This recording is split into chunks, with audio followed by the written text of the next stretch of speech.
waxaan ku suganahay xaafadda North London baaga Edmonton oo ay isugu yimaadeen dadweyne badan oo Soomaaliyeed oo boqolaal gaaraya oo ay u soo agaasintay xalfadan ciida ee aadka u quruxda badan hay'adda Iftin dadweynaha Soomaaliyeed ayaa maanta halkan waxa ay ka heleen ciyaar kala duwan waxa ay caruurtooda si farxad leh u keensadeen baagan oo ay u soo agaasintay hay'adda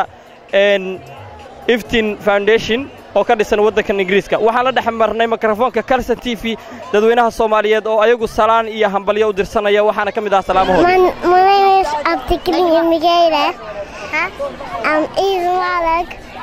ayadii Soomaali ku jirto iyo happy iyo habriyaal iyo happy Eid oo Soomaali joogan iyo happy Eid hooyadii abadii family ku jiraan ما شاء الله هذا بس happy Eid happy Eid يعني اللي بنا هاي وحسلامة يا دتك دم أوجهاني أو سومالي جوجان يا دتك خلي أو ملياشي خلي جوجان هوي cousin كايا إي family كايا هوي أبو لا سومالي هذا على ذا وكداون دون هدي له عيد مبارك دكتور دم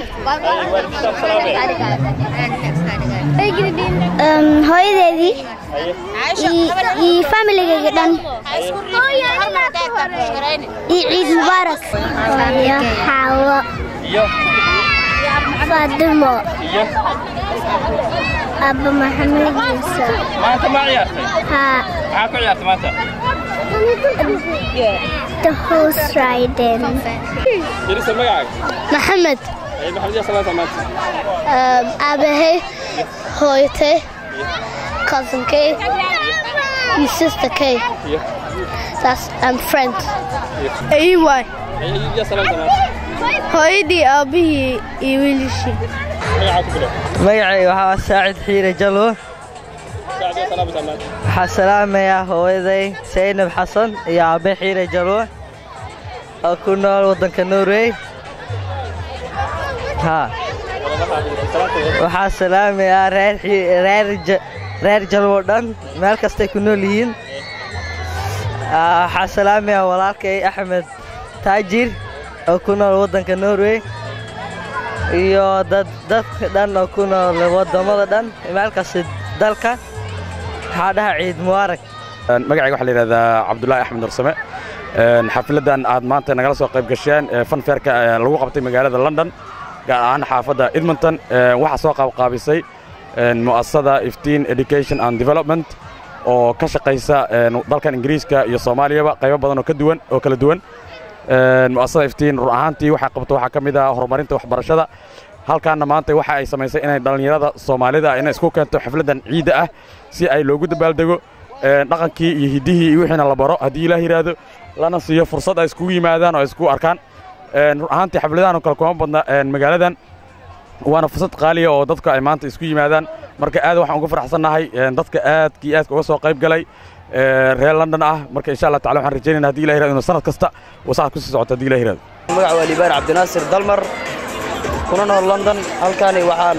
ambali ku aadan ciid ugu diray munaasabada ciida dhamaan ummadda Soomaaliyeed meel walba joogaan gaar ahaan kuwa ku sugan dalka Soomaaliya iyo waliba bahda Kalson TV waxaan leeyahay ciid mubaarak dhamaan Soomaali meel kasta joogto waxaan leeyahay ciid mubaarak gaar ahaan hooyada Caasha Faarax Aadan waxaan leeyahay ciid mubaarak Firdaws Axmed Cali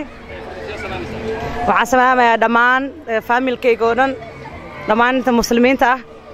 ayaan salaamayaa waa Faadimo waxaan leeyahay dhamaan islaamka ciid mubaarak gaar ahaan hooyaday aabahay walaalahay waxa kale oo halkan ka salaamaya saaxiibadayda qaaliga aad igu dheer Rooda Yaasiin Jacsin waxaan halkan ka salaamaya caruurtayda Tasniim Muctasam Maxamed Axmed waxaan salaamaya saaxiibaday Anisa waxaan salaamaya saaxiibaday Amra Saciid waxa kale oo salaamaya saaxiibaday Shaadiya Cali waxaan salaamaya dhamaan shaqaalaha aan la shaqeeyo iyo asxaabta aan shaqada ku walaalnahay iyo ummadda islaamka dhamaantood waxaan leeyahay ciid mubaarak كل عام وأنتم بخير sanadkiisa sama barwaaqo iyo baraare inaad ku gaadhaan insha Allah taala dadweynaha Soomaaliyeed ee halkan isugu yimid maanta ayaa wali waxa ay ku dhex jiraan damaashaadka iyo farxadda maalintan ciida ah ee weyn